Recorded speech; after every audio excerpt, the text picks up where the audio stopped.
Friends, welcome back to our channel. ప్రతి competitive ఎగ్జామ్లో current affairs అనేది ఇంపార్టెంట్ సబ్జెక్ట్గా ఉంటుంది. ఇక కరెంట్ అఫైర్స్లో కొన్ని ఏరియాస్ నుంచి గ్యారంటీగా క్వశ్చన్స్ అయితే అడుగుతుంటారు. దాంట్లో ముఖ్యమైన టాపిక్ అవార్డ్స్ అని చెప్పుకోవచ్చు. అవార్డ్స్ నుంచి కూడా చాలాసార్లు ప్రశ్నలు అడగడం జరిగింది. అందులో భాగంగానే 2026 సంవత్సరానికి సంబంధించి పద్మ అవార్డులకు సంబంధించిన డీటెయిల్డ్ ఇన్ఫర్మేషన్ అయితే తెలుసుకునే ప్రయత్నం చేద్దాం ఈ వీడియోలో. ఈ ఏడాదికి సంబంధించి మొత్తంగా పద్మ అవార్డులను 131 మెంబర్స్కి అయితే ఇవ్వడం జరిగింది. 131 మంది పర్సన్స్కి అయితే పద్మ అవార్డులు ఇచ్చారు. ఇందులో పద్మ విభూషణ్ 5గురికి వస్తే పద్మభూషణ్ వచ్చేసి 13 మందికి, పద్మశ్రీ వచ్చేసి 113 మందికి రావడం జరిగింది. మొత్తంగా 131 మంది పర్సన్స్కి అయితే ఈ పద్మ అవార్డులు రావడం జరిగింది.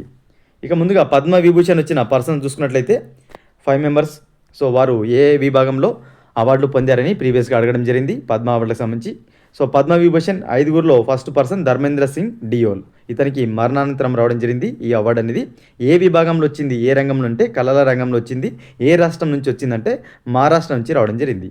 ఇంపార్టెంట్, పద్మ విభూషణ్లో ధర్మేంద్ర సింగ్ డియోల్కు ఏ విభాగంలో పద్మ విభూషణ్ వచ్చిందంటే కళలను గుర్తుపెట్టుకోండి. ఏ రాష్ట్రం అంటే మహారాష్ట్ర. ఆ తర్వాత కేటీ థామస్ సెకండ్ పర్సన్ పద్మ విభూషణ్లో కేటీ థామస్. ఇతను కేరళ రాష్ట్రానికి చెందిన వ్యక్తి. ప్రజా వ్యవహారాల కింద ఇతనికి అవార్డు రావడం జరిగింది. ప్రజా వ్యవహారాల రంగం కింద కేటీ థామస్కు పద్మ విభూషణ్ వరించింది.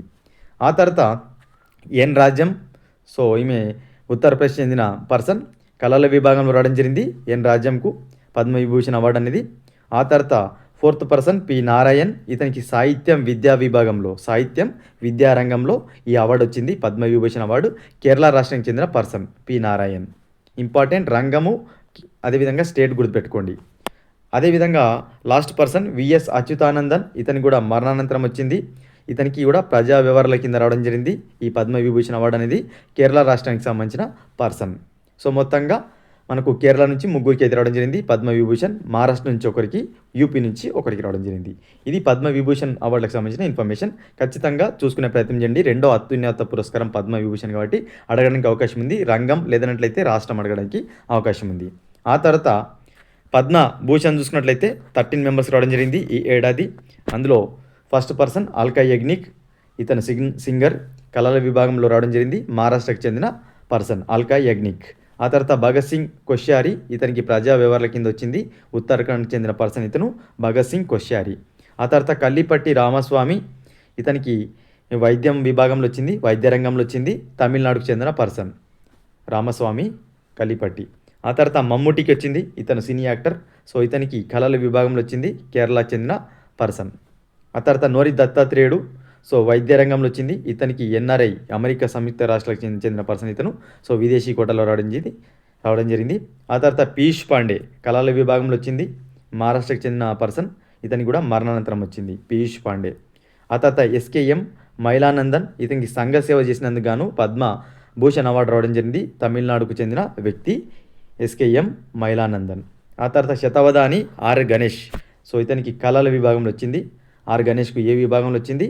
కళల విభాగంలో వచ్చింది. కర్ణాటకకు చెందిన పర్సన్. ఇక షిబు సోరెన్. సో ఇతను సీఎంగా పనిచేశాడు. ప్రజా వ్యవహారాల కింద రావడం జరిగింది. జార్ఖండ్కు చెందిన పర్సన్.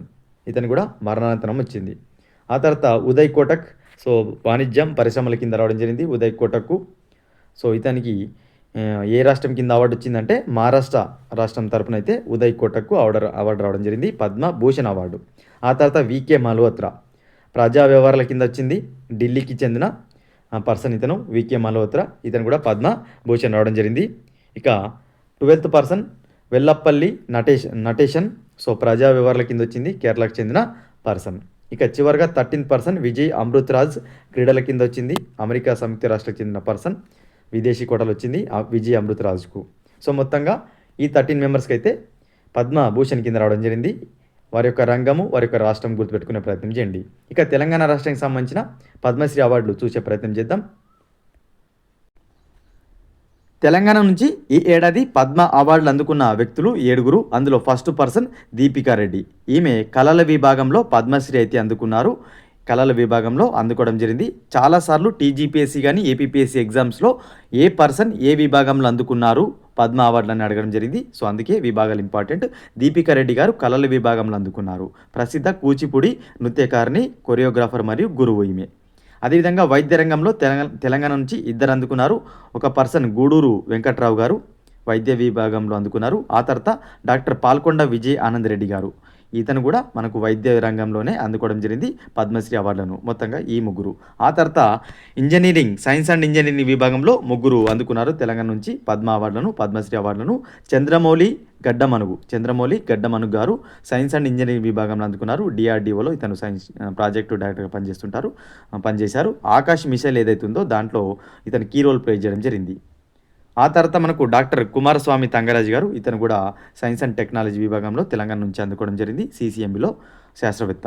ఆ తర్వాత కృష్ణమూర్తి బాలసుబ్రహ్మణ్యన్, ఇతను కూడా సైన్స్ అండ్ ఇంజనీరింగ్ విభాగంలోనే అందుకోవడం జరిగింది పద్మశ్రీ అవార్డును. ఇక చివరగా మనకు ఇతర రంగాల నుంచి చూసుకున్నట్లయితే స్వర్గీయ శ్రీ రామారెడ్డి మామిడి గారు అయితే అందుకున్నారు. పశు సంవర్ధక రంగం నుంచి అందుకున్నారు రామారెడ్డి మామిడి గారు. ఓకేనా, ఇతను మరణానంతరం అయితే అందుకోవడం జరిగింది. సో తెలంగాణలో మొత్తంగా తెలంగాణ నుంచి 7 అయితే అందుకున్నారు ఈ ఏడాది పద్మ అవార్డును. ఇంపార్టెంట్.